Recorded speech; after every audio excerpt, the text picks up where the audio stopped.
Salut les amis, j'espère que vous allez bien, moi ça va nickel. Aujourd'hui une toute nouvelle vidéo, je vais avoir besoin de vous, vous allez m'aider à choisir mon prochain chien formateur.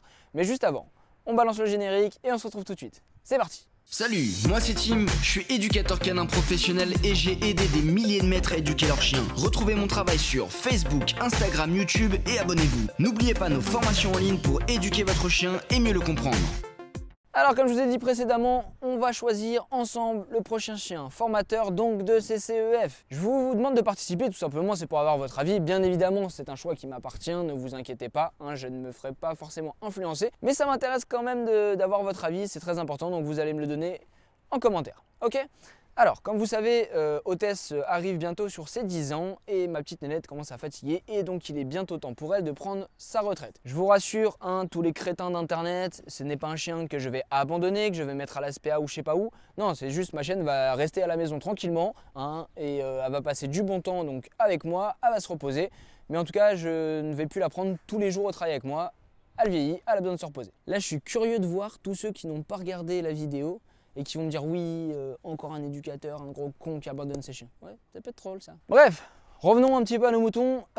Donc j'ai sélectionné 3 races qui m'attiraient énormément pour devenir le prochain chien formateur. La première c'est le Tervuren. En fait je voulais juste changer du berger belge à la base, tout simplement parce que voilà, je voulais un Tervuren, c'est la même chose, c'est du berger belge, pas malinois mais Tervuren. Même fond de caractère dans l'ensemble. La seule chose c'est que je ne sais pas trop parce que je me retrouve dans une situation où malheureusement le malinois à l'heure d'aujourd'hui n'a plus une très belle image. 100% des malinois que j'éduque ont des comportements agressifs. Je sais pas, il y a des gens apparemment qui éduquent des malinois avec des problèmes de destruction. Moi personnellement j'en ne vois jamais. C'est peut-être des gens d'ailleurs qui ne voient pas les malinois ou qui n'ont pas de clients ou qui font semblant d'en avoir. Bref, le malinois actuellement il a énormément de problèmes d'agressivité, donc pour trouver un bon élevage c'est la galère. Pour trouver une bonne lignée, enfin bref, c'est très vite très compliqué. Et la problématique c'est dès qu'on a ce genre de chien, on est assimilé à du chien de travail. C'est-à-dire qu'en gros, pour les gens vous faites que du ring, que de l'obé, que de machin, etc. Alors que nous on éduque par exemple toutes les races de chiens, que ça va du petit chien de famille aux chiens un peu plus compliqués, des chiens peureux, destructeurs, anxieux, voleurs, bref peu importe. Et dès que tu as du malinois, tu es quand même très vite catalogué dans tout ce qui est club canin, où on fait de l'obé, où on est dur, etc. Alors que c'est absolument faux. Il faut savoir que moi les bergers belges que j'ai eu c'est une passion, c'est un chien dans lequel je suis passionné, j'adore le côté physique, psychologique, endurant, etc. Ça n'a rien à voir avec les sports que l'on peut pratiquer avec ce genre de chien. Première envie c'était le Tervuren, parce que déjà physiquement c'est juste des très très beaux chiens, en tout cas ça m'attire beaucoup. Alors même s'il ne faut pas choisir un chien que sur la beauté, bien évidemment qu'il faut voir avec le caractère, mais ça n'empêche que la beauté ça attire forcément et que ça détermine aussi un peu notre choix. En termes de caractère, Tervuren, très proche du malinois, très endurant, donc pour le travail c'est top, intelligent, dynamique, voilà, plein de critères qui seraient très intéressants. Donc ça c'était le premier choix. Le second choix, bizarrement ça va être un petit chien, c'est le Westie. Alors je ne sais pas si vous connaissez, c'est un petit chien assez robuste, avec un peu de caractère, plutôt dynamique et pétillant. Moi j'aime bien leur petite bouche, je trouve ça rigolo. Et pourquoi un petit chien? Simplement pour casser un peu cette image de l'éducateur qui a toujours des malinois, des bergers allemands. Je me dis que d'avoir un petit chien ça peut être sympa, voilà, pour montrer aussi qu'on est capable d'éduquer avec n'importe quel chien, n'importe quelle taille de chien, et que ça peut devenir des très très bons chiens formateurs. C'est un chien que j'ai déjà eu, donc je connais un petit peu le caractère.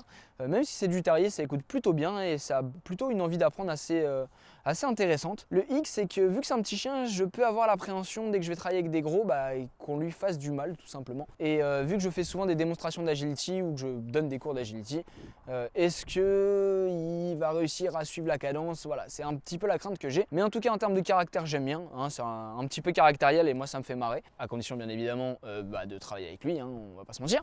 J'aime bien le côté petite bouille, petit chien. Je trouve ça super sympa pour aller chez les gens. Les gens, ils s'identifieront peut-être plus facilement à un petit chien qu'à un gros. Donc voilà, le deuxième choix que j'avais fait, c'était le Westie. Pouvez-vous me dire en commentaire ce que vous en pensez, si vous trouvez que c'est complètement naze ou pas? Voilà, j'ai besoin de votre avis, ça m'intéresse, même si comme je vous ai dit au début de la vidéo c'est un choix qui m'appartient, mais je serais très curieux de me dire entre les trois ce que je vais vous présenter, donc le malinois, le Westie, et on passe donc du coup à la troisième, c'est le Husky. Alors pour le Husky c'est une race qui m'attire énormément, simplement parce que c'est morphologiquement ce qui représente le plus le loup pour moi, et étant passionné de chiens mais surtout de loups, c'est pour ça que j'en ai fait mon métier. Et tout simplement je me suis dit pourquoi pas le husky. Et c'est que j'ai envie de casser un peu ce stéréotype du husky qui écoute rien, etc. En fait, tous les chiens écoutent, ça dépend en fait comment vous travaillez avec. Après, chaque race a une spécificité, mais voilà, le husky c'est un chien qui m'attire beaucoup pour plusieurs raisons. Donc déjà, comme je vous ai expliqué, c'est le côté physique. La deuxième chose, c'est tout simplement c'est que c'est très endurant comme chien. C'est des chiens qui ont beaucoup d'endurance. Moi, je fais beaucoup de sport, donc un chien qui est aussi très sportif, ça m'intéresse énormément. Et puis, les femelles ont un comportement aussi assez calme. Et ça, je vais pas vous mentir que ça me botte pas mal.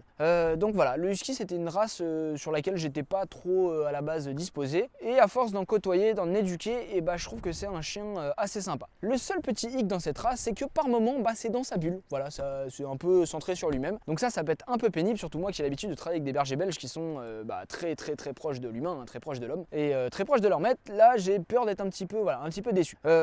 Après, voilà, ça a plein d'autres qualités. C'est un grand chien, ça écoute bien, ça revient bien au rappel quand on les travaille bien. Donc pour tous ceux qui pensent que le husky n'est pas un chien qui est fait pour nos régions, etc. Le poil, c'est un thermorégulateur. Quand vous prenez les huskies qui sont en Sibérie, il faut savoir qu'ils ont un delta de température de plus de 60 degrés. Il fait des moins 40 l'hiver et il fait des plus 10, plus 20 l'été. Donc en fait, ils ont des plus gros changements de température que dans nos régions. La seule condition pour avoir un husky, c'est bien sûr d'avoir du temps pour l'éduquer et surtout qu'il ait une activité régulière. Sachant que je suis éducateur canin, c'est-à-dire que c'est un chien qui a bossé toute la journée, que je fais beaucoup de sport, qui va courir et sûrement faire des activités sportives avec moi, je pense qu'il n'y aura pas de problème. Donc tous ceux qui pensent que le husky, ça n'a rien à foutre ici, je vous en prie, je sais pas où c'est, où on quitte la vidéo, mais allez, ciao. Bon voilà, je vous ai présenté les 3 petites races que j'envisage pour prendre la relève de hôtesse. Vous me dites en commentaire. Donc je récapitule rapidement. Donc le terve, parce que c'est hyper dynamique, c'est du malinois, enfin c'est du berger belge, donc forcément c'est une race que je connais très bien, dont je suis sûr à peu près de pouvoir exploiter 100% des capacités, en tout cas au maximum. Le deuxième c'est le Wessie, petit chien un peu dynamique, robuste, sympa, un petit peu passe-partout, je peux emmener à droite, à gauche et je trouve ça plutôt rigolo d'avoir un petit chien. Et donc le husky pour le côté hyper athlétique, plutôt calme et changer complètement de race et casser finalement les a priori qu'on pourrait avoir sur les chiens, montrer qu'un éduc, ça peut éduquer n'importe quel chien et surtout travailler avec n'importe lesquels. Donc voilà, écoutez les gars, on va s'arrêter là pour cette vidéo, j'espère que ça vous a plu. J'attends vraiment vos commentaires, j'ai vraiment besoin de vous, je compte sur vous. Je vous fais des vidéos tous les dimanches, vous avez vu, j'essaie d'être très régulier, donc maintenant je compte sur vous. Il faut vraiment donc déjà s'abonner à la page, 2, liker la vidéo, la commenter pour pouvoir m'aider. Et puis voilà, vous êtes les meilleurs. Et bien écoutez, je vous souhaite plein de bonnes choses, et puis on se retrouve dimanche prochain à 10 h pour une nouvelle vidéo. Ciao.